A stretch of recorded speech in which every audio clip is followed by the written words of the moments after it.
All right, welcome back, everyone. We are now entering our final session of this fantastic workshop. What we're going to be talking about right now is experiential learning. So I thought I'd give everyone a little bit of background before I turn it over to the real experts to talk more about programs and program models. This session is meant to build upon everything that we've already heard. It's going to take the concepts of global mindset and some of the resources that Roberto talked about for the classroom and really build upon them and show you how you can build them into experiential learning hands-on activities. So what is experiential learning? On the slide are a couple of ideas to think about. Experiential learning, by definition, is learning through the reflection of doing. So it implies that there's a hands-on activity. It can revolve around solving a complex business problem. It can sometimes involve an external client, as in consulting. Sometimes students can work together on a team. Sometimes it happens outside a traditional classroom, sometimes within, and it can take place at home or abroad. And as my colleagues will demonstrate, there are many, many different models of experiential learning activities. So we hope to show you again how you can build similar models or adopt some of these or adapt them into your own contexts. So what we'll do here is I'll introduce each of my colleagues in turn and ask them to talk briefly about a program that they operate at their own CIBE school. 7 minutes, everyone, so we can keep to time. They'll share some design tips, intentions for the program before we turn to questions at the end. We do have slides, background slides, but all of the detailed information about each one of these programs you'll be able to find in your booklet, so please feel free to follow along. All right, so the first one up is going to be Mark Ballam from San Diego State University. Thank you, Rebecca, and thanks to all of you for being here, and thanks to the Department of Education for hosting us today. I'm from San Diego State University. My project can be found on page 30 of the booklet. And once you've read that, you don't have to listen to anything I have to say. There's my 7, right? So what our project is, we call it the Global Board Game. And really, it's an opportunity for us to bring an international experience into the classroom. And so how many of you, may I ask, how many of you studied abroad during your undergraduate? Okay, good. Almost half the room. Wow, that's great. So that's the best way, I'm sure you'll agree, to learn about another culture, to really feel like you're engaged in the global society, right? Those are just by traveling, getting up there and going. So the U.S. is doing a pretty good job at getting students up and out to study abroad. I think the number right now is 1 in 10. Brad, you might know that. Is it 1 in 10 in the U.S., which is pretty good. It's not the best because we were wondering what happened to the other 9. What happens to the other 9 if they don't get this international experience?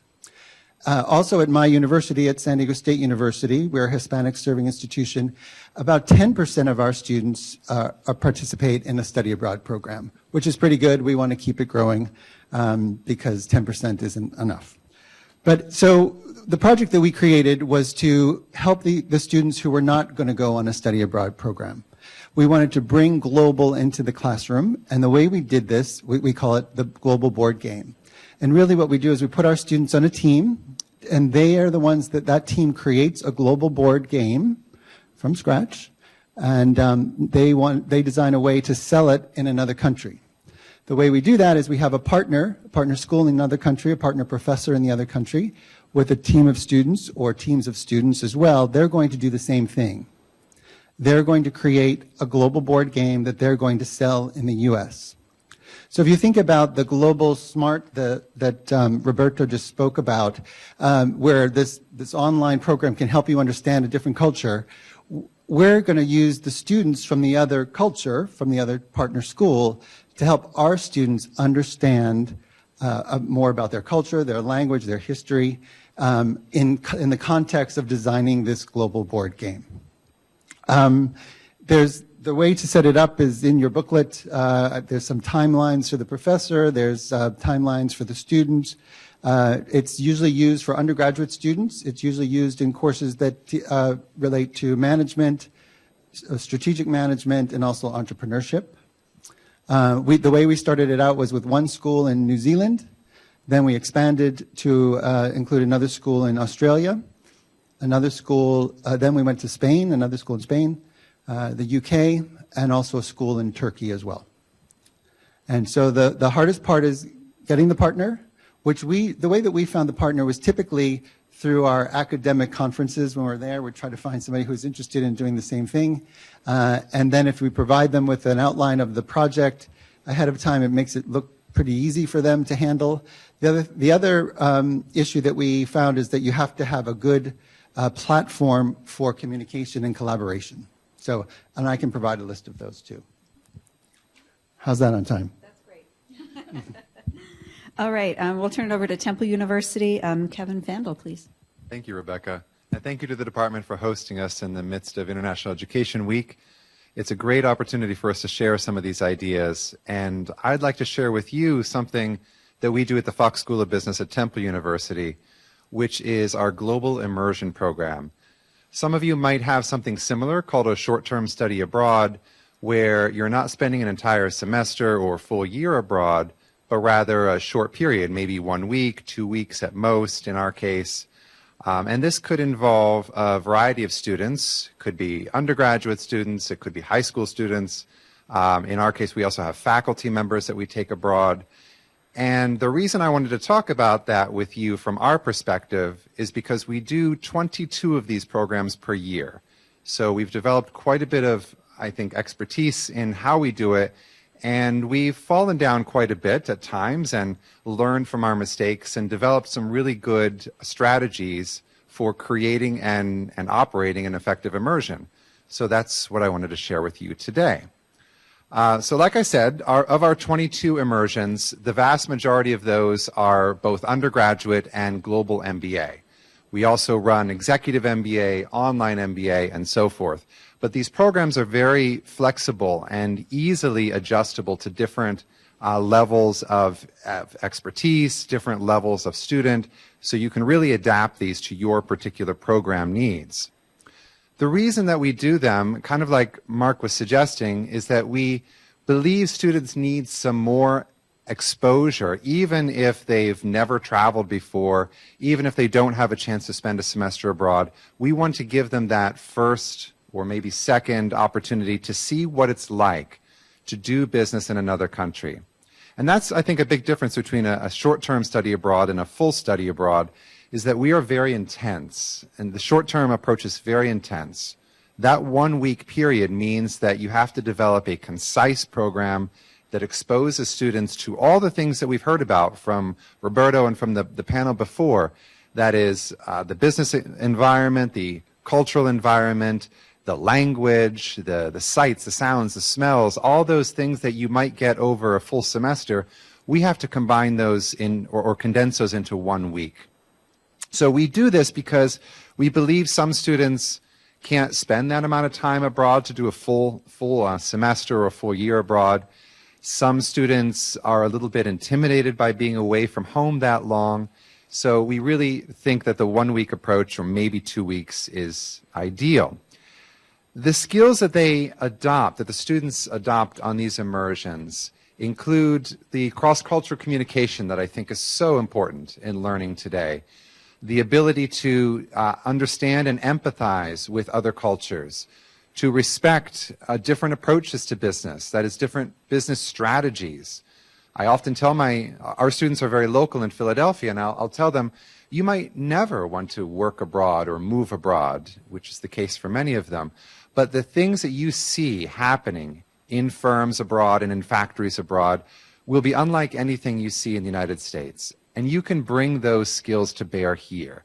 And you will be more entrepreneurial, more innovative, and able to contribute more to your own operation, even if it is always going to be domestic. So those types of things is what we're looking for. Language acquisition, of course, like we heard on our first panel, that is truly essential. And we believe it's very, very, you can't do a whole lot in a week, but you can scratch the surface. If you're going to consider running a global immersion, one of the big questions is, will you get enough interest? How do you get enough students to cover the costs of paying a professor, an administrator, an organizer overseas? These are very expensive programs. So, of course, word of mouth is the best way. Once you start running these immersions, they build upon each other, and students, we have many repeat students, and you can do a lot through that. But another way to build interest is to leverage resources at the university. CIBER is obviously one of those resources we use quite a bit to provide scholarships and funding to get students who can't afford an immersion. We get them to help with that. We have matching programs. We have the ability to cut costs for folks from area universities, historically black universities, minority-serving institutions. We're able to leverage CIBER and other resources to cut the costs and help get more people out there. We also integrate a lot of these programs into the classroom. So if you're giving credit, that means the students can use their financial aid to take the class and offset some of the costs of travel associated with that class. And one more way that we, I think, very effectively are able to market, and a cheap way to do so, is for the faculty member leading the immersion to create a video about what the immersion is going to be. We know that the young students today, high school, undergraduate, they love YouTube, they love Insta. So let's get some nice pictures, some nice videos out there and talk about how exciting the destination is going to be. That's a great way to advertise and get sufficient interest. A couple other things to think about real quickly. One is thinking about location, how you select where to take students. It's critical that you identify places that are going to offer some value related to the education of the student. It can't just be where the faculty member wants to go, or some exciting place like let's go see London because, you know, Parliament and Big Ben. We need to think about where business is. Where is entrepreneurship happening? Where is innovation happening? You don't always need to think about the big cities either. It doesn't have to be Shanghai and Mumbai. There are plenty of smaller places, Bogota, Santiago. There are great places out there where there's a lot of innovation and great things to see. So when selecting, think about the value that you're going to get for going to that location. Think about the uniqueness of that location for the student's particular education. Think about the faculty member that can actually bring expertise to bear in that location. And of course, think about the cost, the weather, the time of year, and whether the students are going to be sufficiently interested in going to this place. Speaking of the faculty member, it's crucial that you have a faculty member that's got some experience, preferably in that location, but at the bare minimum, a faculty member who has worked or lived abroad. You really want to try to grab those faculty members first and say, you've got the ability to open the students' eyes on these experiences. You're the one who should be taking them out there, working with a seasoned administrator whenever possible. And those faculty members need to do plenty of prep beforehand to make sure the students are leaving with an awareness of what they need to look for. These students, in many cases, our students at least, have never been abroad before. So open their eyes to what they should be seeing when they're walking through a market, when they're sitting down with a CEO at a foreign company, when they're seeing a lights-out factory in Beijing. Let them know what they should be observing, what they should be learning. And then after each one of your visits overseas with firms or factories, make sure you are debriefing with your students. Make sure you are connecting the dots. For them, it's a puzzle with many pieces that don't seem interconnected. And the key role for the faculty member especially is to help piece that puzzle together. Help make those connections, show the students what they learned and why it's relevant to their overall business education.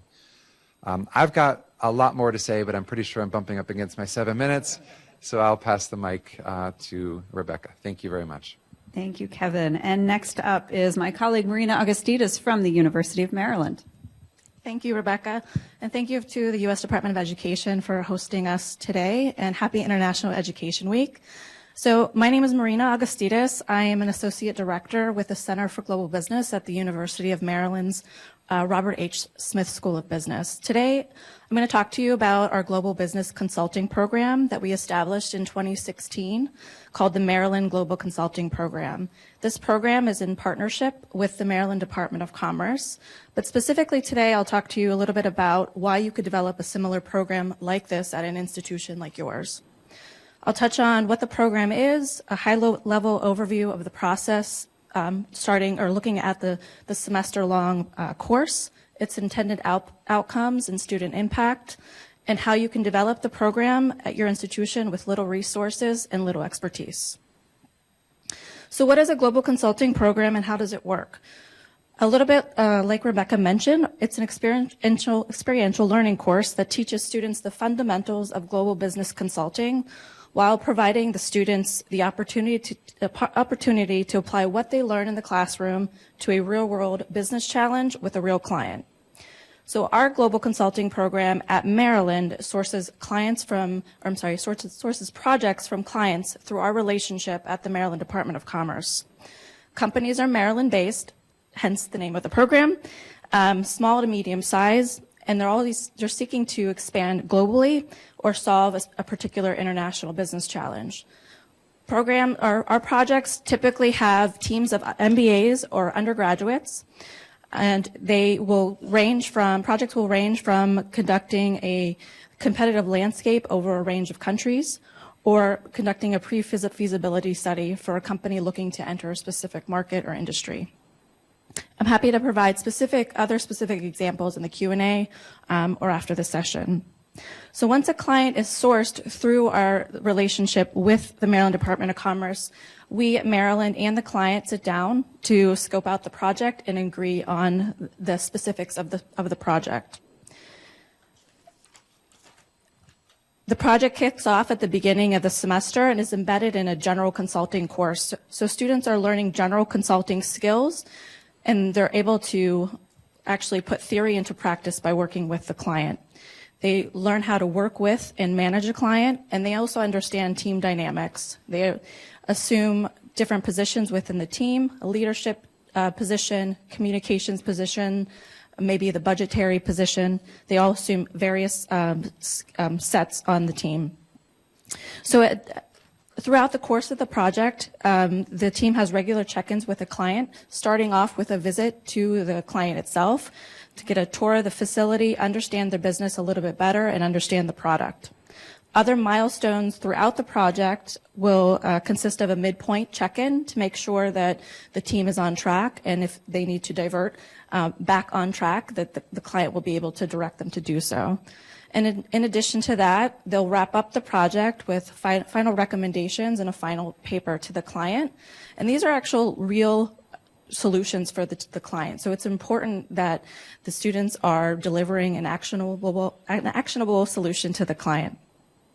So what are the intended outcomes of the program, and how do students benefit from this type of program? So tangibly speaking, the course is a credit-bearing course. At Maryland, our course is 4 credits because of the time that students are taking in the classroom to learn the general consulting skills, as well as the time that they're taking to work on the project with the client. So other benefits that students gain from participating in this kind of program is that students will become experts in the industry that they're doing consulting on. Oftentimes, consultants have to become quick experts in whatever industry it might be. So students gain that experience. Again, what I mentioned earlier, students learn general consulting skills, but they're also able to apply the practical consulting skills in real time. So they're taking theory into practice with their client. Other benefits students will gain from this program are the cultural differences that they're able to get insight into. Understanding global business practices. Ultimately, this type of course will help students become more globally minded. And last but not least, but I think what is most important about this type of program is that it gives students something to talk about, they're able to transfer their experience to their next job opportunity or to get graduating after college. This has often been the why of why students take this course, both from the perspective of an undergraduate student who wants to take on a consulting track after graduation, or even a part-time student who wants to change career paths. This course has ultimately given them the ability to do so. So how can you develop this kind of program at an institution like yours? I think some of the key points that it's important to remember is that neither the institution or the faculty have to be an expert or the main source of the clients to make this program a reality. So at the institutional or school level, building the foundation of the program rests in building the relationships with organizations that have relationships with companies. It's important to recognize the pipeline as a critical piece in building the foundation of this program. For us, that partnership is with the Maryland Department of Commerce. For years, it doesn't have to be. It can be a State Department of Commerce. It can be a small business development center, industry associations, your local chamber of commerce, or even the local district export council. So now you have the relationships and to bring in the projects. Now what? You want to make sure that your faculty are equipped to teach the course and advise the students and prepare them for success. Again, as I mentioned, your faculty do not have to be experts. There are many frameworks and guides out there to help faculty advise the students. One in particular is called Team Focus by Paul Friga and his experiences at McKinsey Consulting. This framework is often used as a guide for any team problem-solving projects. Other ways faculty can help students with resources is just being able to point them in the right direction of those resources. So whether it's through federal, state, or local, international, or local organizations, those organizations oftentimes have the resources that students need. Through the U.S. Commercial Service, I think they were mentioned earlier, the World Bank Group, Export-Import Bank, these organizations often have online resources that are easily accessible to talk about how to do business in a certain country, what's the ease of doing business in a certain country. The faculty just need to know to be able to point the students in the direction of these resources. Faculty can also just know to look beyond themselves as subject matter experts. Other faculty within their school, within their network, and even if you're at an community college or a high school, even the parents of students could be resources within this network.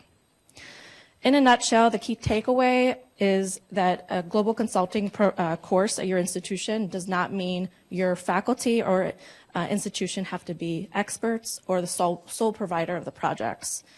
This kind of course is completely replicable at your institution for little resources and major gain. Thank you, Marina. And now Jonathan Wood from BYU. Great, thank you. Whoa, mine's a little hotter. I'll hold it like this. So I echo the thanks, the opportunity to be here. Thanks to the department and thanks to all of you for being here. Those online, thank you for watching where you're at. The experiential learning that I chose to talk to you about today a little bit is our business language competitions. And one of the reasons is that although these are very specific, we all like competitions. We have competitions. San Diego State has a competition that range from international business to language. It could be finance, could be something direct. But the model is something that I think can be applied in multiple levels across multiple groupings and different partnerings. And so it's really the model that I want to talk about for a minute. So at BYU, we're very interested in languages. We have a lot of languages spoken. We teach a lot of languages. It's a natural tie for us. And so we run 2 business language competitions. One is at the university level, one is at the high school level. At the university level, it's a national competition. Teams come in from around the country. We've had Indiana and we've had Emory and American University, West Point has come in, University of Washington, lots from around the country. It's a larger scale, and these are students who are typically a little bit more advanced in their educational career, so they can handle a little bit more. So we create a new case in international business working with a local company. And that case is translated into one of 4 languages, and everything is done in their language. We do Spanish, Chinese, French, and Arabic. And so there's work in preparing the case, and you have to find the partner, which I'll talk about in a minute. But these students crack this case, and then they come into town, and we spend some time with that company, with the CEO of that company, or the marketing director, or the person trying to tackle the international business problem. They've had 2 weeks to prepare this case. We give it to them in advance. But then when they get face-to-face with the company, they start realizing, maybe some of our assumptions were incorrect. and they get an afternoon after this meeting to re-prep for the competition the next day. They can make adjustments. They show up. Competition is all day. We have them compete in 2 rounds. They get to do it twice. Some competitions, you compete in 1 round and everybody or the winner from each room. So there may be 16 teams in 4 rooms, but only 4 people move forward. And so some people only get 1 chance to do it right. Well, when you've prepped a case for 2 weeks and in a second language, and all of your presentations and all of your written materials are in a second language, you might shank the first one and want a second try, or do really well on the first one and not on the second. And so, but it averages these scores out and gives everybody multiple times to have an experience in front of judges and working through their material. And the company's usually involved in presenting the awards, but not only that, we take the solutions and retranslate them back into English and share them with the company, because these companies are truly searching for some help. They've got a problem, they need some help, and it's amazing what students can come up with, some of the ideas that they come up with. We also have a high school level. In the state of Utah, we're very interested in languages as well. We have a very robust language immersion program in 3 or 4 languages. So we bring these high school students in, and the case is not quite as robust. Sometimes it's just, hey, present how you would market this product to a group of people who speak your language. Or we may give them a marketing challenge in another country, depending on what the companies need. Those high school students, I mean, it's amazing seeing these high school students stand up and add business language to their high school language learning. You know, my high school language learning was a lot less robust than that. When I was recently in Mexico City, I could not rely upon my 2 years of high school Spanish to survive. But seeing them add the business language is really cool, is really an awesome experience. Similarly, they have judges. They present for 2 rounds. Somebody wins, somebody doesn't. But the impact is what I really want to get at for just a minute, because high school students, let me start there. The high school students don't get this type of experience very often. They get up and, you know, they go to class and they do their language and they do their assignments, but for them to have to come and present and publicly speak in that other language really pushes them. The teachers love it. They're amazed by it.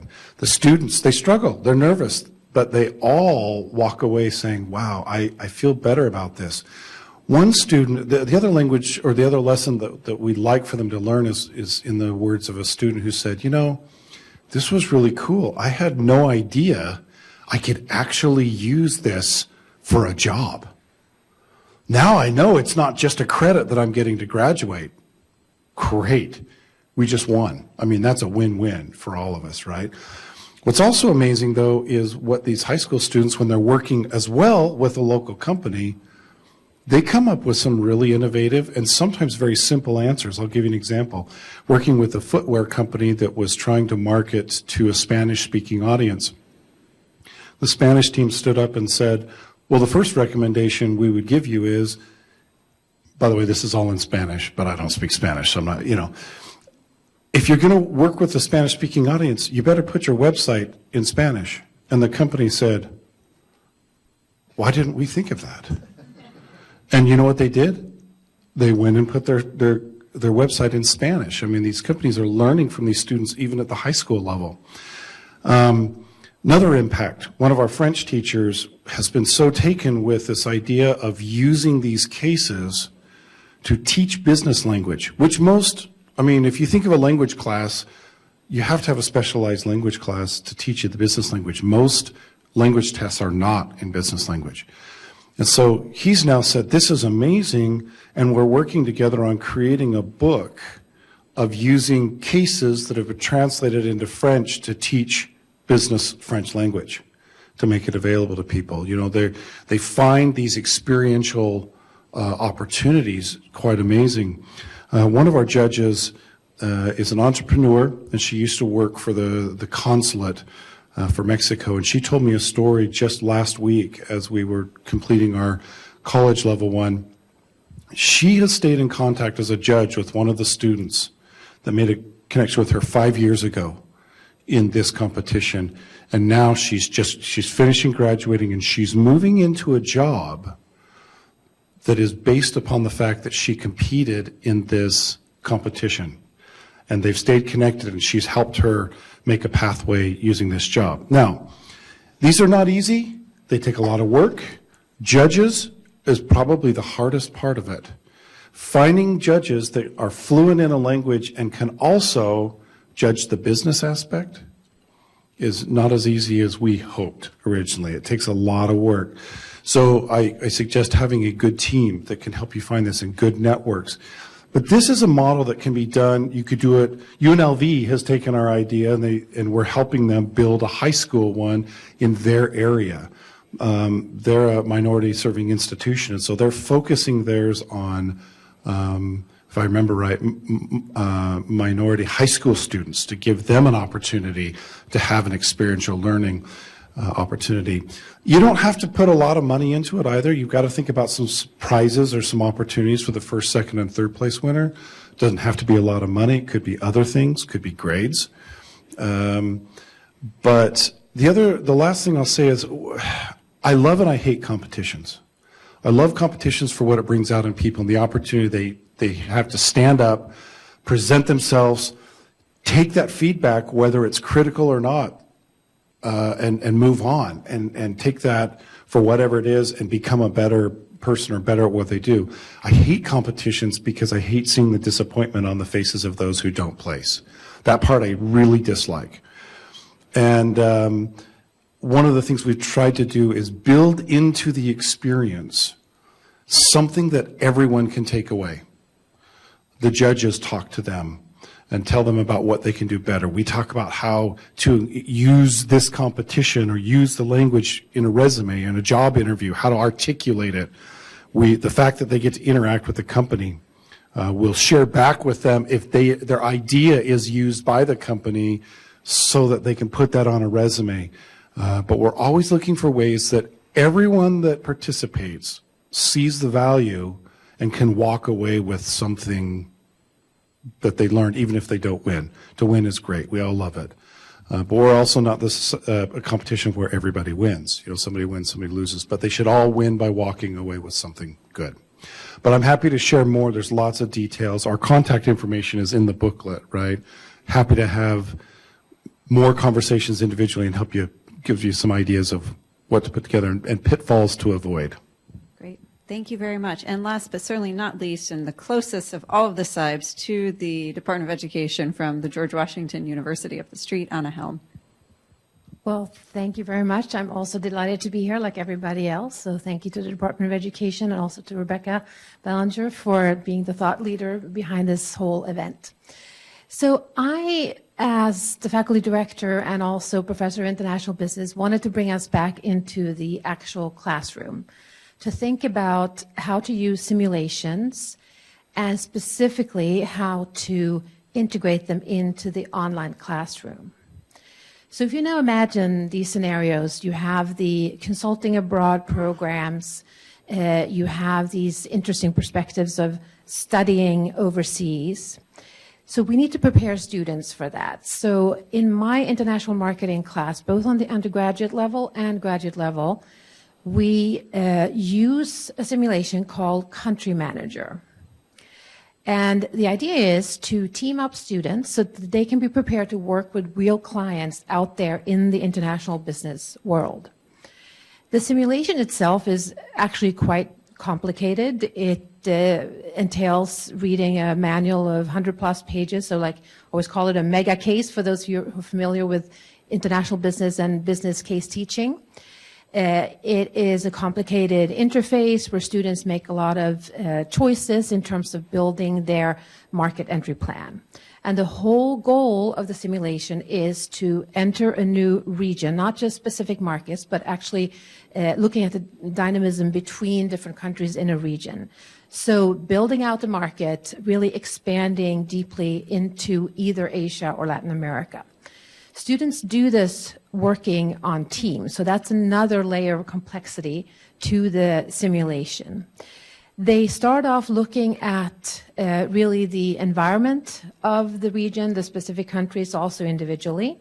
So thinking about the regulatory environment, the political, economic, et cetera, trade agreements, looking at tariffs, transportation costs, where would it be feasible and positive, beneficial to actually build a plant? How do they then develop the marketing mix, which SKUs, and we're selling something quite mundane and boring, toothpaste, but something that everybody can wrap their mind around, something that touches consumers specifically, directly in those countries.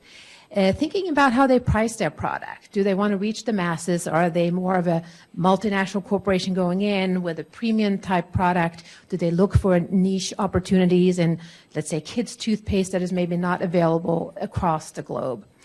So again, you can think back even to the first panel today where Mike from Molson Coors worked on kind of building a market entry into Asia. So students actually really go through exactly those motions. So the point of the simulation, of course, basically is to bring them from theory to practice, to do this stuff so that they then can be prepared. They can experiment, they can fail, they can kind of brush off and do it again. So again, that's the whole backdrop to the simulation. Now, what happened to us was that we saw in our MBA program specifically that online enrollments are going up. This is not the case necessarily for other MBA type programs that are typical standard traditional brick and mortar programs. So we felt the need to actually bring this simulation and actually also our short-term study abroad consulting programs online. So I ended up being in charge of some of these course developments. So what I wanted to talk to you about today is really bringing Country Manager online and trying to meet some of those challenges, because I think a lot of us really have to look at that modality of teaching online and how can we do that integrating experiential learning specifically. So you can imagine that there were several challenges, and I wanted to focus today on just a few that are very immediate and quite intuitive. So the first one is the team aspect of the simulation. It's really hard to build virtual teams, and there's a lot of literature on that and best practices. So that was one of my key focal points, to try to make sure that that process worked differently. Also, the kind of the pulse you have on students in a traditional classroom when they have to really independently read a huge manual, trying to understand the ins and outs of the simulation, all the data, all the mechanics of the actual online interface. So the distance there that you have as an instructor to the students is another barrier in a sense. So those were the first two. And then the last one is the coaching aspect, also something that can easily be had in the regular classroom. You work, students can work on their teams in the classroom. You walk around, you can kind of bounce ideas off each other, and there's that collaborative aspect, the community building that is going on in the classroom. So those were the three key challenges. So what we ended up doing, and I don't take credit specifically for this, I worked with an instructional designer as well, so there was a lot of brainstorming going on. But we ended up really focusing a lot on getting the right teams together. So we wanted to make this authentic. Again, it's all about bringing theory to practice, but you also want to make it feel right to students and authentic and real ultimately. So the students had to apply for positions on the teams. And they had to actually score themselves on specific capabilities that they had that could relate to, marketing background or creativity or, good with numbers, data analytics, whatever it happened to be. But they ranked themselves on those. And also there were a couple other more qualitative questions.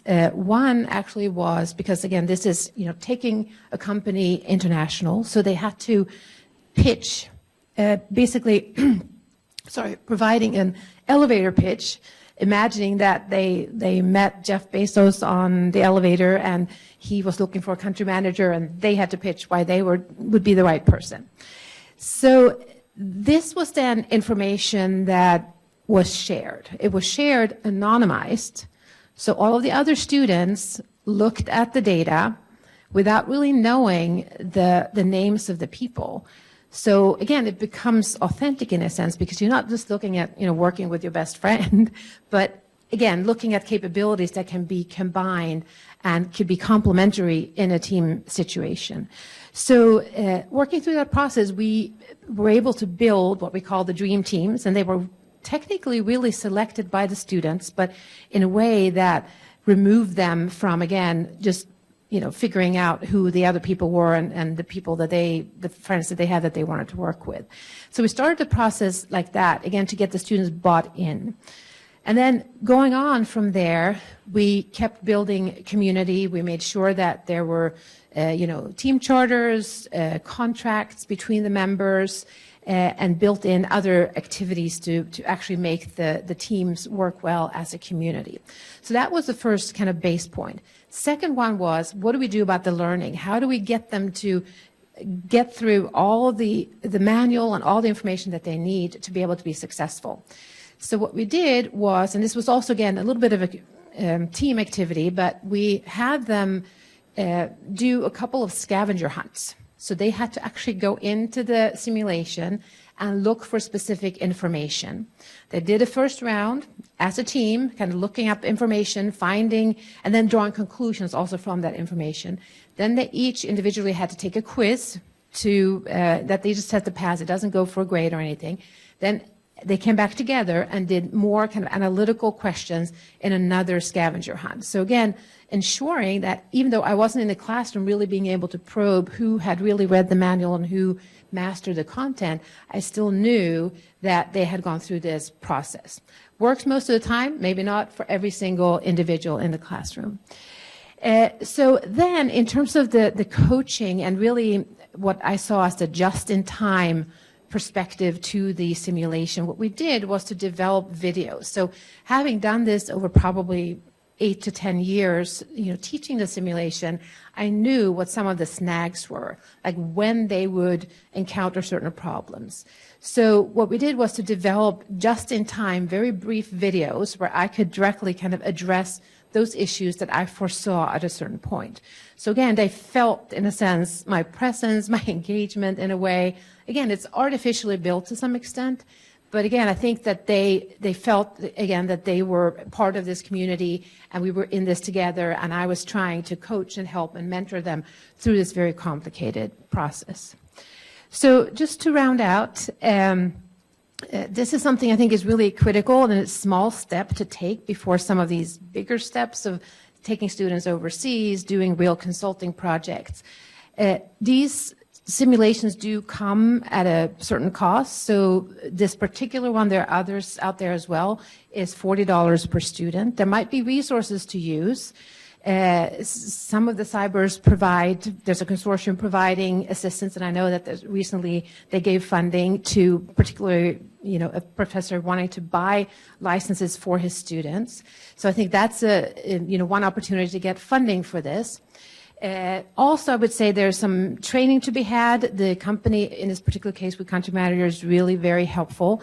In September of this year, GW-CIBER had a training session, and we had a particular session on Country Manager and working with simulations. So going to some of those could be helpful, too, to get you started, because there is a high barrier. There is a learning curve to getting into them. Once you're in them, I think they're definitely very interesting, dynamic, great way for students to learn.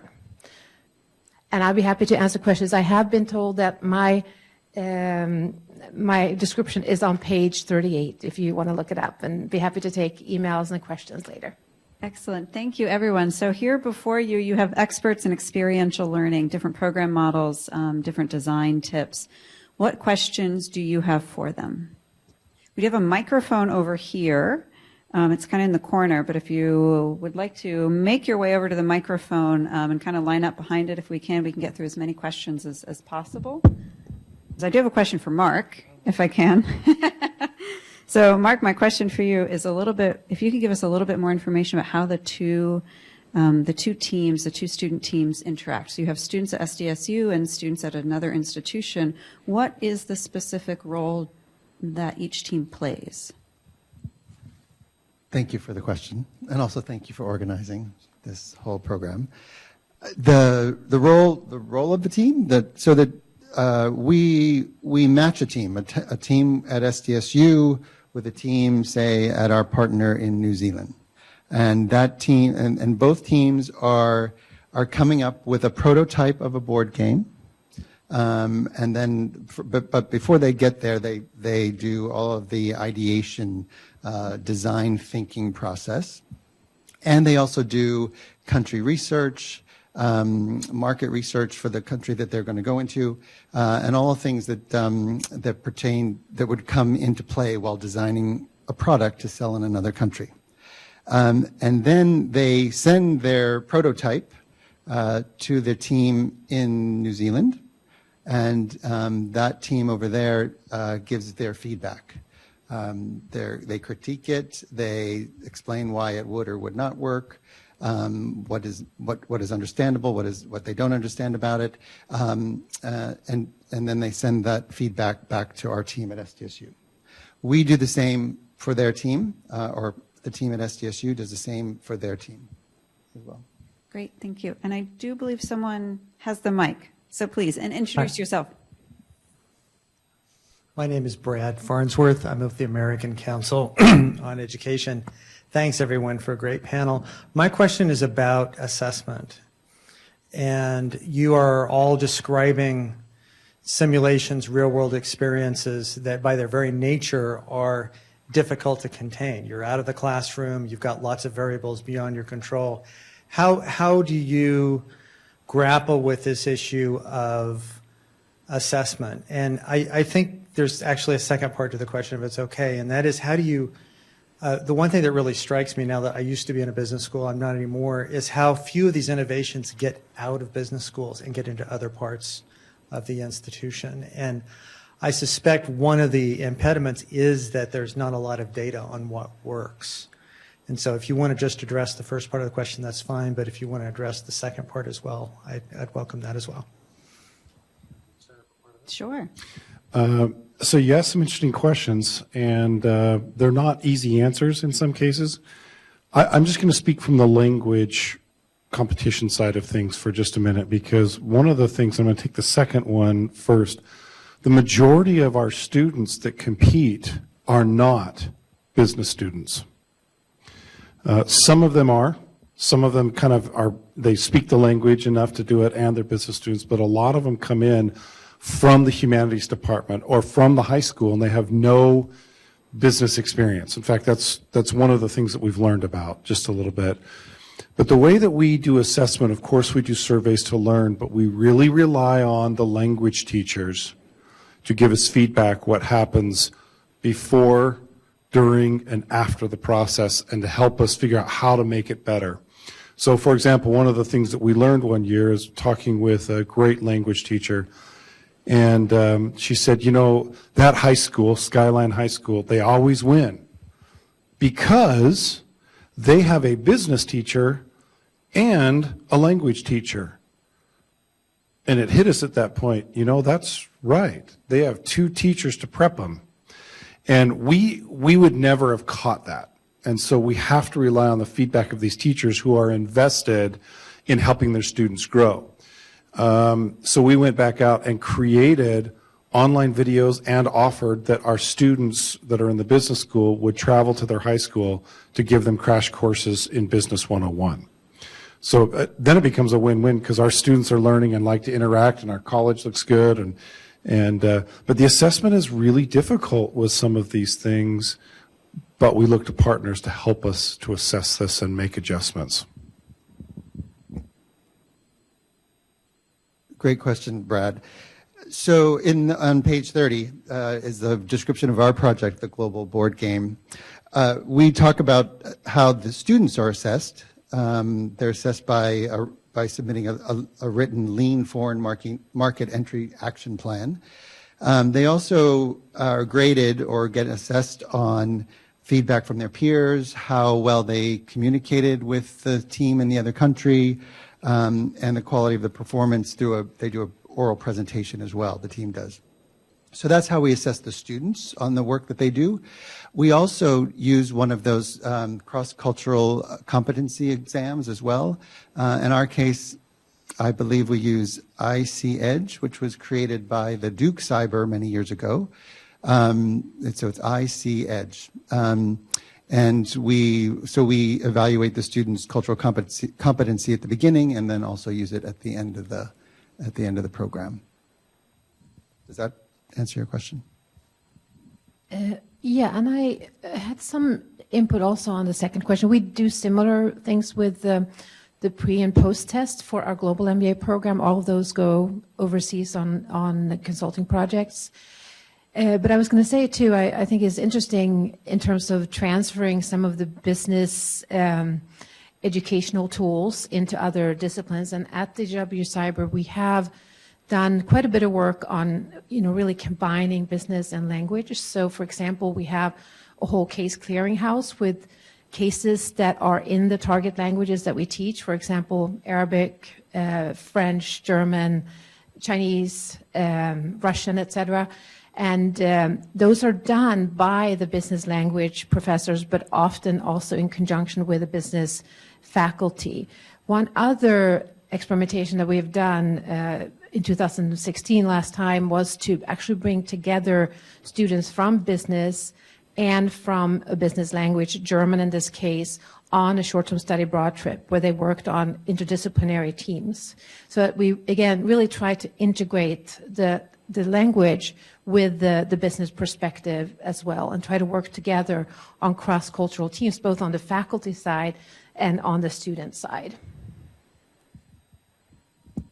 Did we have another question as well? Hi. For your GW program, did you actually have live face-to-face video interaction with the students?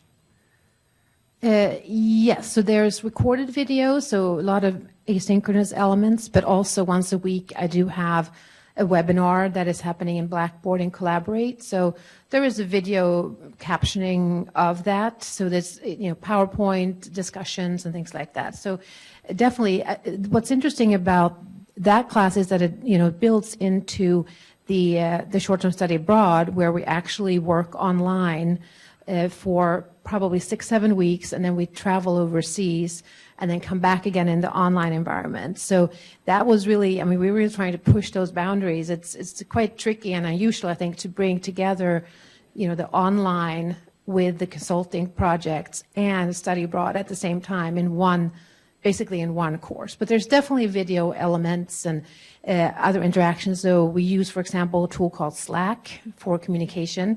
It's something that, again, is authentic businesses actually use it. And students interact with their teams on Slack. We can share documents and chat. And, we're constantly on, like, kind of any American business team would be.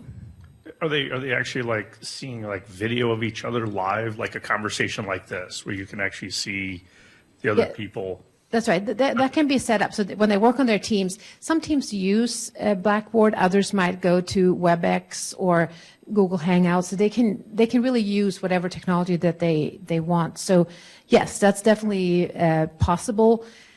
I don't engage with them all the time in their teams when they meet individually. So in some sense, it's up to them. Some sessions are recorded. So the whole country manager simulation, while it's happening in this separate online interface, the pedagogical aspects are really, for them to build a marketing plan, right, for a market entry plan for a region.